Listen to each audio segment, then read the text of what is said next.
নমস্কার সকলকে, হেসেল বাঙালিয়ানায় সবার স্বাগতম। আজকে তোমাদের সাথে সুস্বাদু আর খুবই ঝটপট একটা রেসিপি শেয়ার করব, সঙ্গে খুবই পুষ্টিকর। তোমাদের কিন্তু খুবই উপকারে লাগবে। তো দেখে নাও। প্রথমে আদাটাকে আমি কুচিয়ে নেব। এখানে গাজর আমি সরু সরু লম্বা লম্বা করে কেটে নিয়েছি। আলু কিন্তু খুবই অল্প পরিমাণে নিয়েছি, তোমরা ভালোবাসলে তোমরা বেশি পরিমাণে নিতে পারো। গোটা জিরে নিয়েছিলাম।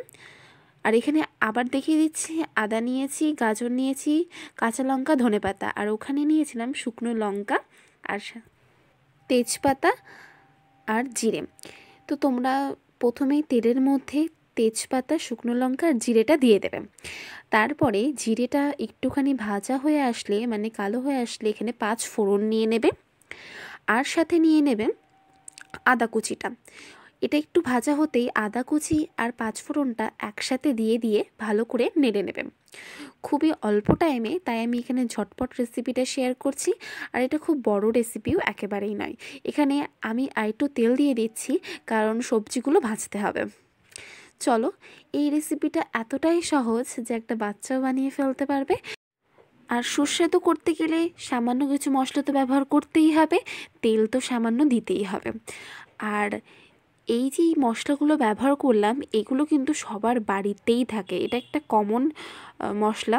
আর তারপর আমি নিয়েছি এখানে গাজর, আলু, আর যা নিয়েছিলাম দিয়ে দিলাম, আর কাঁচা লঙ্কা। তোমরা চাইলে কিন্তু এটা যদি শীতের টাইমে করো, ফুলকপি, সামান্য বাঁধাকপি সবই কিন্তু দিতে পারো, সেটাও কিন্তু ভীষণ সুন্দর লাগবে। এখানে আমি লবণ দিয়ে দিলাম আর হলুদ দিয়ে দেবো, তোমরা এটা মাপ মতো দিয়ে দিও। আর সবজির ব্যাপারে আসছিলাম, তোমরা যদি এটা কোনো বাচ্চাকে খাওয়াতে চাও তাহলে কিন্তু বিভিন্ন রকমের সবজি দিতে পারো, সিম থেকে শুরু করে যা সবজি হয় আর কি, তোমাদের যেরকম পছন্দ সেরকম টাইপের সবজি দিয়ে দিতে পারো। খুব একটা সবজি না ভালো লাগায় আমি সব থেকে যেগুলো কমন সবজি যেগুলো দেয় সবটা, সেটা দিয়ে দিলাম। ওখানে আমি ডাল ইউজ করেছিলাম। এখানে আমি যে কোনো ডাল ইউজ করতে পারো, আমরা নিরামিষ ডাল আর সুস্বাদু হওয়ার তুলনায় এখানে মুগ ডাল ব্যবহার করেছিলাম। মুগ ডাল কিন্তু খুব সুস্বাদু লাগে সব কিছুতে দিলেই।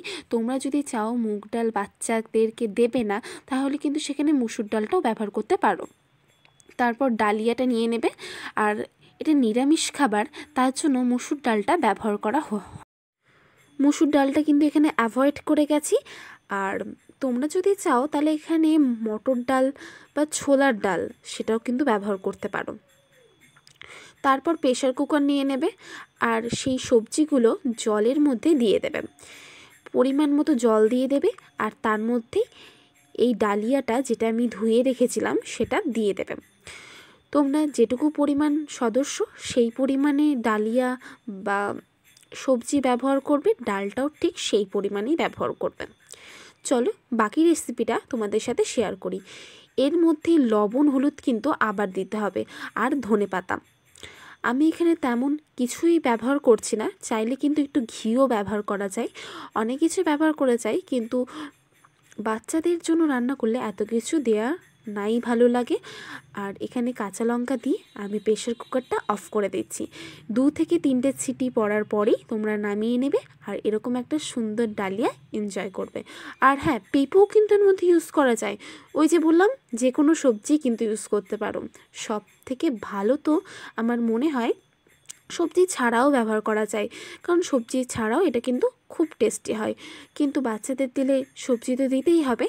আর এই যে পাঁপড়টা তোমরা দেখছো, আলুর পাঁপড়, সেটা কিন্তু আমরা বাড়িতে বানিয়েছি। তোমরা কিন্তু এই রেসিপিটা আমার চ্যানেল থেকে দেখতে পারো। আলুর পাঁপড়ের রেসিপিটাও আমি এখানে চ্যানেলে আগেই দিয়ে রেখেছি। নমস্কার সবাইকে।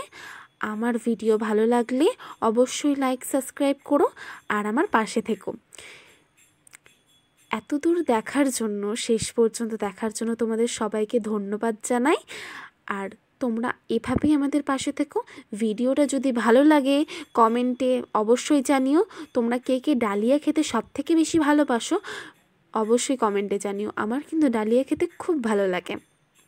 নমস্কার সবাইকে। পরের ভিডিওতে তোমাদের সাথে আবার দ্রুত দেখা হবে।